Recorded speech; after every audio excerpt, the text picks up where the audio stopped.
Hello students. आज से हम रिवीजन वर्क स्टार्ट करने जा रहे हैं। इस रिवीजन वर्क के अंदर जो आपका सबसे अधिक नंबर का टॉपिक है, जिसका नाम है माइक्रोसॉफ्ट एक्सेल, सबसे पहले हम उसे रिवाइज करेंगे। यह आपका जो 60 नंबर का पेपर होना है, उसके अंदर करीबन 14 मार्क्स का, करीबन क्या एग्जैक्टली 14 मार्क्स का ये आपका टॉपिक आएगा इसके अंदर। तो हम इसके बारे में आज स्टडी करेंगे, एक्सेल के बारे में। वैसे तो आपको ऑलरेडी भी इसके बारे में पढ़ाया जा चुका है, लेकिन हम इसे आगे कर रहे हैं, जिसके अंदर हमने एक्सेल के अंदर फाइल बनानी सीखनी है। ध्यान दीजिएगा, आप जानते होंगे कि आपका 40 मार्क्स का प्रैक्टिकल भी होना है। तो जो 40 मार्क्स का प्रैक्टिकल होना है, उसके अंदर भी आपने इस काम को करना है। तो जो काम आपको बताया जा रहा है, कृपया करके इसे ध्यान से समझें।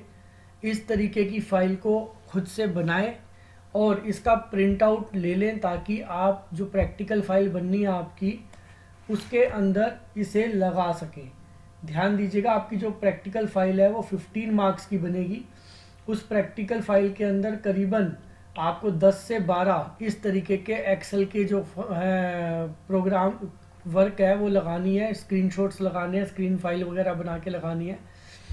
तो मैं आपको आज एक पहला प्रैक्टिकल वर्क करके दिखा रहा हूँ। वैसे तो आपको ऑलरेडी ये कराए जा चुके हैं, पहले भी कराया जा चुका है, फिर भी दोबारा से एक बार करा रहा हूँ। इवन जो आपने करना है मैं क्वेश्चन भी लिख दे रहा हूँ, आप इस क्वेश्चन को भी नोट करेंगे, साथ साथ इसका प्रैक्टिकल वर्क भी देखेंगे और खुद से करने की कोशिश करेंगे। तो देखिए, जो आपको क्वेश्चन करना है उस क्वेश्चन का यहाँ लिख दे रहा हूँ मैं आपके लिए। आप इस क्वेश्चन को भी नोट कर लें। फॉर एग्जाम्पल मान लीजिए मैंने इसको क्वेश्चन नंबर 1 लिख दिया। आप किसी भी नंबर पे इसको लिख सकते हैं। Create a student worksheet for 10 students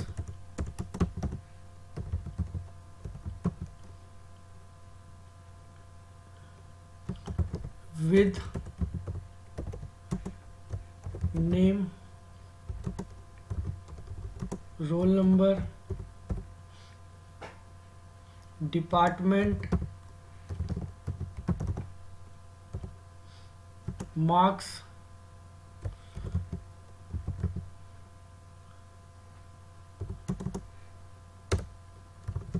calculate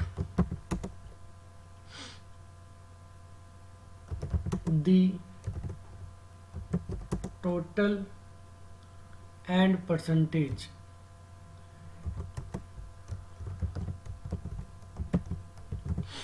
ध्यान दीजिए, यह आपका सीबीएसई के द्वारा प्रिस्क्राइब्ड प्रैक्टिकल वर्क है जो आपने करना है, और इस वर्क का प्रिंट आउट लेके अपनी फाइल में भी लगाना है। तो ये दोनों ही काम आपके हो जाएंगे। आपको प्रैक्टिकल वर्क करना भी आ जाएगा, आपका एक्सेल रिवाइज भी हो जाएगा, साथ साथ आपकी प्रैक्टिकल फाइल के अंदर आप इसका प्रिंट आउट लेके भी लगा सकते हैं। 10 से 12 इस तरीके के अलग अलग हम क्वेश्चन पढ़ेंगे। उन सभी को आपने क्या करना है, अपना प्रैक्टिकल वर्क के लिए प्रिंट आउट लेने हैं और प्रैक्टिकल फाइल के अंदर लगाने हैं। तो देखिए, जैसा कि इसमें बोला गया, क्रिएट ए स्टूडेंट वर्कशीट। आपको एक वर्कशीट बनानी है जिसका नाम आप चाहें तो स्टूडेंट रख सकते हैं। अभी हमने नाम दिया नहीं है, हम चाहें तो बाद में इसके नाम को स्टूडेंट कर सकते हैं। इसके बाद इसके अंदर 10 स्टूडेंट्स होने चाहिए, जिसके आपने क्या क्या रिकॉर्ड स्टोर करना है, name, roll number, department and marks. तो देखिए, स्टार्ट कर रहे हैं। फर्स्ट ऑफ ऑल हमने हेडिंग बनाना चालू किया। पहला हेडिंग बनाया नेम, दूसरा हेडिंग बनाया रोल नंबर, तीसरा हेडिंग बना देते हैं डिपार्टमेंट। डिपार्टमेंट का मतलब एक तरीके से स्ट्रीम भी हो सकती है।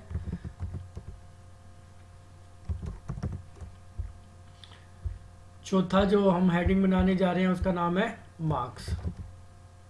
मार्क्स के अंदर हम डिफरेंट सब्जेक्ट के मार्क्स ले लेते हैं, इंस्टेड ऑफ कि एक ही के लिए हमने मार्क्स लिए इंग्लिश जो कि आपका सब्जेक्ट है। इसके अलावा टाइपोग्राफी, इसके अलावा आपके और जो सब्जेक्ट है मैं एक अंदाजे से ले ले रहा हूँ, बाकी मुझे कंफर्म नहीं है कि आपके कौन कौन से सब्जेक्ट हैं, फिर भी फॉर एग्जांपल मैंने ले लिया पॉलिटिकल साइंस, हिस्ट्री, जैसे कि कुछ बच्चों के पास मुझे अंदाज़ा है कि हिस्ट्री सब्जेक्ट भी है, और एक कोई और ले लेते हैं, हिंदी ले लेते हैं। मान लीजिए ये 5 सब्जेक्ट्स हमने ले लिए यहाँ पर जो कि हैं। जैसे कि ये विड्थ आपको यहाँ पे दिक्कत कर रही है, पूरा नाम नहीं आ रहा, तो आप क्या कर सकते हैं, कॉलम के बॉर्डर पे जाके, ये कॉलम है आपका सी, इसके बॉर्डर पे जाके डबल क्लिक कर दीजिए। आप देखेंगे कि आपकी विड्थ जो है एडजस्ट हो जाएगी। जितना बड़ा आपका साइज़ है, जितना आपने काम लिखा हुआ है, उसके अकॉर्डिंग ऑटोमेटिकली आपकी जो है एडजस्टमेंट हो जाएगी। अब नोटिस कीजिए साथ में बोला हुआ है calculate the total and percentage. तो ये 5 हमने सब्जेक्ट लिए हैं। देखिए बच्चे का नाम आएगा, रोल नंबर आएगा, डिपार्टमेंट आएगा, सब्जेक्ट इंग्लिश के अंदर मार्क्स आएंगे। बढ़ाना चाहे तो थोड़ा बढ़ा सकते हैं। Typography, political science, history, Hindi, ये 5 सब्जेक्ट मान लीजिए हमने ले लिए। अब चाहते हैं इनका टोटल करना, तो हम हेडिंग बनाएंगे टोटल, और साथ ही साथ इसकी परसेंटेज फाइंड आउट करना चाहते हैं तो हम हेडिंग बनाएंगे परसेंटेज। तो ये हमने हेडिंग बना लिया यहाँ पर अलग अलग। अब आपके रेफरेंस के लिए मैं यहाँ 10 बच्चों के नाम लिख देता हूँ, कोई भी। मान लीजिए मैंने लिख दिए इस तरीके से कुछ नाम, अमित, सुमित, अंकित, पंकज, कुछ भी आप नाम लिख सकते हैं अपने फ्रेंड्स वगैरह के। किन्हीं 10 स्टूडेंट्स के नाम लिख लीजिए।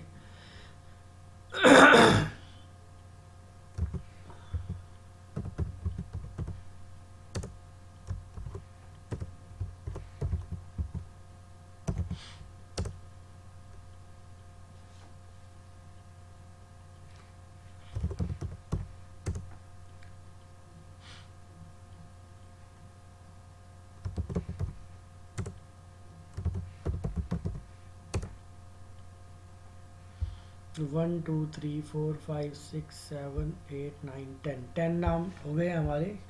रोल नंबर लिखने हैं हमने। मान लीजिए हम कॉन्टिन्यूटी में नंबर देना चाहते हैं, तो पहले को 1 दिया, दूसरे को 2 दिया हमने, और इसके बाद दोनों को सेलेक्ट किया हमने, और साथ में फिल हैंडल का यूज़ करके इनको नंबरिंग दे दी। ये देखिए 10 आ रहा है, पूरा 10 रोल नंबर आ गए हमारे। डिपार्टमेंट के अंदर आप अपने हिसाब से इसको नाम दे सकते हैं। जैसे आपकी क्लासेस हैं 2-3 तरह की, आर्ट्स है, आर्ट्स ओल्ड है, कॉमर्स है, जो आप देना चाहें इस तरीके का एक पर्टिकुलर स्ट्रीम या पर्टिकुलर नाम दे सकते हैं। फॉर एग्जांपल मैंने कुछ स्टूडेंट आर्ट के कर दिए, कुछ आर्ट ओल्ड के कर दिए, कुछ स्टूडेंट कॉमर्स के कर दिए। मुझे नहीं पता कौन स्टूडेंट किस स्ट्रीम के अंदर है या कौन सी क्लास के अंदर है, मैंने मिक्स कर दिया इसको इस तरीके से। यहाँ पर नाम मैंने कुछ आर्ट ओल्ड कर दिए हैं, कुछ सिर्फ आर्ट कर दिए हैं।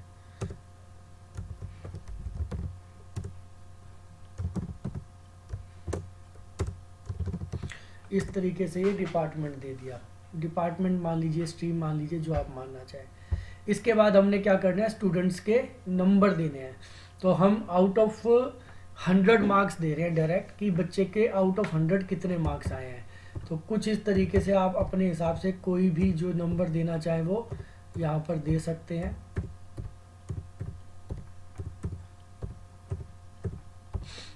ये सभी सब्जेक्ट्स के अंदर मार्क्स हमें टाइप करने ही होंगे, तभी हमारा ये काम हो पाएगा। टाइपोग्राफी के अंदर इसी तरीके से हमने नंबर दिए।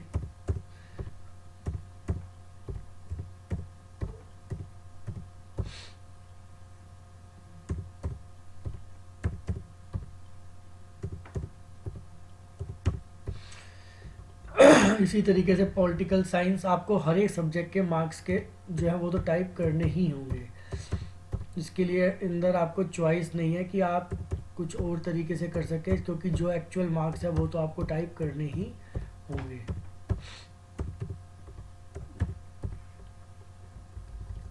इसी तरीके से हिस्ट्री के मार्क्स आपने देने हैं, आपने हिस्ट्री के मार्क्स दिए यहाँ पर।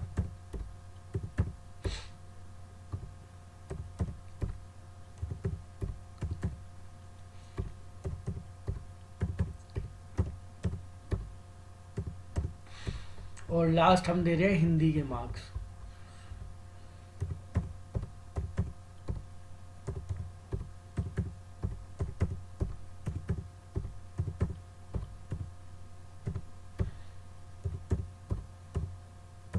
तो ये हमने मार्क्स दे दिए। मैंने किसी को कोई फेवर नहीं किया है, इन जनरल कोई भी मार्क्स जो मेरे को बटन दब गया उसके अकॉर्डिंग मैंने सभी को मार्क्स यहाँ पर दे दिए हैं।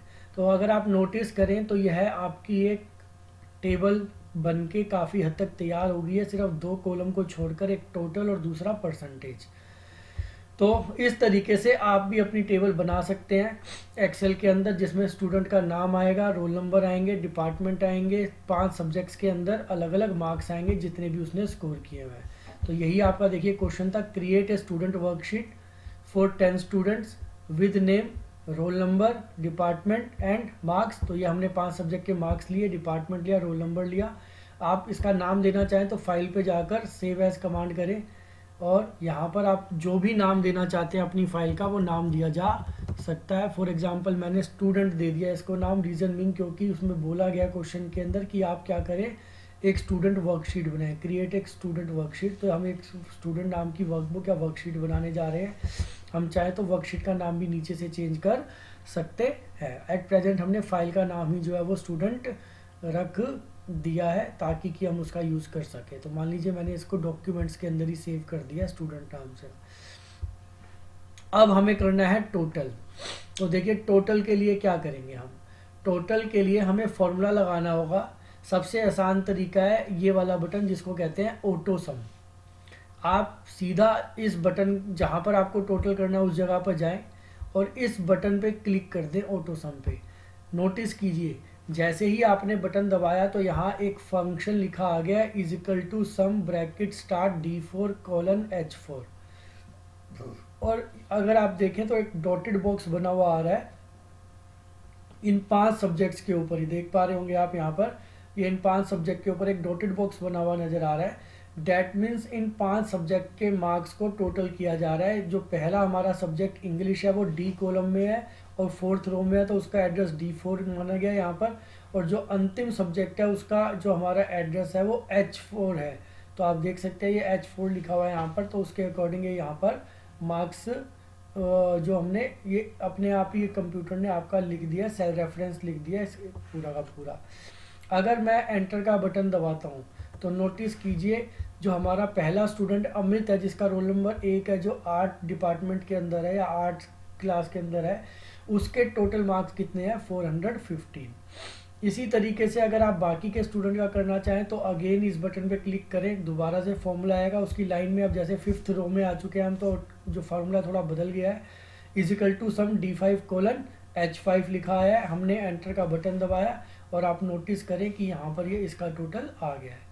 अगर आप चाहें तो इसी तरीके से सब स्टूडेंट्स का टोटल निकाल सकते हैं, या फिर एक आसान तरीका और भी है कि आप चाहे तो पहले वाले स्टूडेंट का जब आप टोटल कर चुके हैं तो, या जब दूसरे स्टूडेंट का टोटल कर चुके हैं तो आपने फिल हैंडल का यूज़ करना है और पकड़ के नीचे की ओर खींच देना है। तो बाकी के जितने स्टूडेंट हैं उनका टोटल भी अपने आप से ही होकर आ जाएगा। तो इस तरीके से अगर आप नोटिस करें तो यहाँ पर ये स्टूडेंट्स का हर सब्जेक्ट का जो टोटल है, सब्जेक्ट का नहीं, हर स्टूडेंट का जो टोटल है वो होके आपके सामने आ गया। अगर हम देखें तो बाई चांस की बात है जो हाईएस्ट हैं वो 430 बैठ रहे हैं, जो कि किस सब्जेक्ट किस स्टूडेंट के हैं, आयुषी के हैं। ये चांस की बात है कि ऐसा हो गया, मैंने किसी को यहाँ पर पर्टिकुलरली अपनी तरफ से नंबर नहीं दिए हैं। अब देखिए ये हमारा टोटल का तरीका हो गया जिससे हमने टोटल किया। मैंने आपको बताया टोटल करने के लिए आप जो सबसे आसान तरीका है वो क्या है, आप ऑटो सम बटन का यूज़ कर सकते हैं। जब आप ऑटो सम बटन का यूज़ करते हैं तो उस स्थिति के अंदर जो भी उसके आसपास ऊपर के सेल्स हैं या लेफ़्ट के सेल्स हैं जिनके अंदर संख्याएं लिखी हुई हैं, कंप्यूटर उन्हें एक रेंज मान लेता है और उनके टोटल को करके ऑटोमेटिकली आंसर आपको दिखा देता है। ये सबसे आसान तरीका है टोटल करने का। अगर आप चाहें तो और भी तरीके मौजूद हैं। आप चाहें तो जैसे मैं देखिए दोबारा आपको करके दिखाऊं, इस वाले को मैं डिलीट करता हूं एक बार, पहले वाले सेल को। अब मैं चाहूं तो यहाँ पे देखिए आपके लिए लिख के दिखा रहा हूँ, आप खुद से भी टाइप कर सकते हैं is equal to SUM sum bracket start. देखिए हमारी जो सेल स्टार्ट हो रही है वो कहाँ से स्टार्ट हो रहे हैं, जहाँ पे नंबर हमने स्टार्ट किए हैं वो D4 सेल है, तो हम यहाँ पे टाइप कर देंगे D4। कॉलन का चिन्ह खुद से लगाएंगे, ये बीच में बंद हो गया, कोई बात नहीं, मैं इसको दोबारा से ओपन कर लेता हूँ। ये देखिए कॉलन का चिन्ह हम खुद से लगाएंगे और साथ ही साथ हम अंतिम सेल का एड्रेस लिखेंगे जो हमारा टोटल ख़त्म करना है हमने, दैट इज़ H4। तो मैं यहाँ टाइप कर देता हूँ H4 और एंटर का बटन दबाता हूँ। तो नोटिस कीजिए दोबारा से जो हमारा आंसर है वही आ गया है 415 जो कि पहले था। तो ये तरीका है लिखने का। आप चाहें तो इसे खुद लिखें, चाहें तो ऑटो सम का बटन प्रयोग करके भी आपका ये फॉर्मूला लिखा हुआ आ जाता है। अब बारी आती है परसेंटेज की, किस तरीके से परसेंटेज फाइंड आउट करेंगे। तो ध्यान दीजिए, आपने शायद पहले भी परसेंटेज निकाल रखी होगी। खास तौर पे जब हमारे मार्क्स आउट ऑफ 100 होते हैं तो उस स्थिति के अंदर हमने क्या करना होता है, जो हमारा टोटल है, अब जैसे ये हर सब्जेक्ट 100 मार्क्स का है, तो उस स्थिति के अंदर क्या हो जाएगा, हमारे ये 1 2 3 4 5 सब्जेक्ट्स है, तो आउट ऑफ 500 ये हमारे मार्क्स आए हुए हैं। तो हम परसेंटेज निकालने के लिए क्या फॉर्मूला देंगे, is equal to total, total का मतलब हमारी जो वैल्यू I4 के अंदर है वो वाली वैल्यू, डिवाइडेड बाय 500, क्योंकि टोटल मार्क्स हमारे कितने बनेंगे अगर हम 500 सब्जेक्ट के लेंगे तो 500, ये हमने खुद से टाइप कर दिए हैं, एंड मल्टीप्लाइड बाय 100, क्योंकि ये परसेंटेज निकालने का फॉर्मूला होता है। आपने मैथ के अंदर छोटी क्लासेस के अंदर पढ़ा होगा कि अगर आप किसी भी चीज़ की परसेंटेज निकालना चाहते हैं तो ऐसा करने के लिए आप जो वैल्यू है उससे डिवाइडेड बाय जितनी आप की टोटल वैल्यू है उससे डिवाइड करते हैं और मल्टीप्लाइड बाय 100 करते हैं, तो वो आउट ऑफ 100 आपको शो कर देता है कि आपकी कितनी जो है वो परसेंटेज है। तो नोटिस कीजिए, अगर मैंने इसको कैलकुलेट किया तो मेरे पास आंसर आ रहा है 83। इट मीन्स जो फर्स्ट स्टूडेंट है अमित, जिसका टोटल 415 बन रहा है, आउट ऑफ 500 में से 415 उसका टोटल बन रहा है, तो उसका जो मार्क्स का टोटल है वो कितना है 415, और उसकी जो परसेंटेज कैलकुलेट हुई है वो कितनी आ गई है 83। अब जो बाकी के स्टूडेंट्स हैं, अगर हमें उनकी परसेंटेज फाइंड आउट करनी है तो सेम वही तरीका है कि आप फिल हैंडल पे जाएं, फिल हैंडल को पकड़ के खींचें और इस तरीके से नोटिस कीजिए सभी स्टूडेंट्स की जो परसेंटेज है वो ऑटोमेटिकली कैलकुलेट कर दी गई है, और स्क्रीन के ऊपर आप देख सकते हैं सभी की परसेंटेज आपको नज़र आ रही है। तो जिस स्टूडेंट के 415 आउट ऑफ 500 उसकी परसेंटेज तो बनी 83, इसी तरीके से 407 जिसका टोटल बन रहा है आउट ऑफ 500 उसकी परसेंटेज आती है 81.4। एंड इसी तरीके से अगर हम आगे की ओर बढ़े तो हमारे पास ये डिफरेंट परसेंटेजेस आ जाती हैं, जो कि अलग अलग स्टूडेंट की आउट ऑफ 500 कितनी कितनी परसेंटेज है वो हमें शो कर रहा है। ध्यान दीजिएगा, अगर हम ये कंसीडर कर रहे हैं कि जो हमारे मार्क्स हैं वो आउट ऑफ 500 हैं, तो हमने ये फॉर्मूला लगाना है जो मैंने अभी आपको लगा के दिखाया। अगर इंस्टेड ऑफ हमारे जो मार्क्स हैं वो 500 के, मान लीजिए हमारा हर एक सब्जेक्ट 90 मार्क्स का पेपर हुआ है हमारा, तो उस केस के अंदर, वैसे हमने यहाँ पे मार्क्स 90 से अबव दे रखे हैं तो हम ऐसा नहीं कर सकते कि हम आउट ऑफ 90 माने, लेकिन फिर भी अगर हम मान लो एक बार को मान लेते हैं कि जो हमारे मार्क्स हैं वो आउट ऑफ 90 है इंस्टेड ऑफ कितने के 100 के, तो उस स्थिति के अंदर हमें क्या करना होगा, क्योंकि हमारे पास 5 सब्जेक्ट्स हैं टोटल इन ऑल, तो अगर हर सब्जेक्ट 90 मार्क्स का है तो 90 इंटू 5 करेंगे तो कितना हो जाएगा 450 हो जाएगा।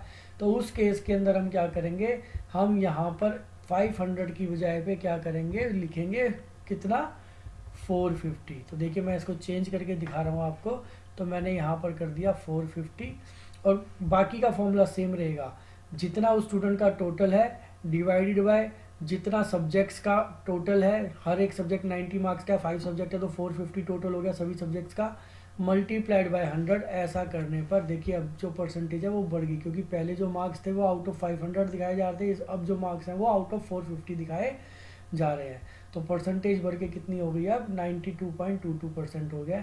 तो इस तरीके से आप चाहें तो कैलकुलेशन कर सकते हैं किस चीज़ की, परसेंटेज की। तो ध्यान दीजिएगा, जितने आपका टोटल मार्क्स हैं उसको आपने डिवाइड करना है किससे, जितने सब्जेक्ट्स का टोटल है, जितने सब्जेक्ट्स हैं उसके जो मैक्सिमम मार्क्स हैं उनका जो टोटल है उससे आपने डिवाइड करके मल्टीप्लाइड बाय 100 करना है। तो इस तरीके से अगर चाहें तो परसेंटेज को फाइंड आउट किया जा सकता है। तो देखिए मैं दोबारा से इसके अंदर बदलाव कर दे रहा हूँ, बजाय 450 के मैंने इसको दोबारा क्या कर दिया है 500 ही कर दिया है। तो देख सकते हैं दोबारा हमारा आंसर जो है वो कितना आ गया है 83 आ गया।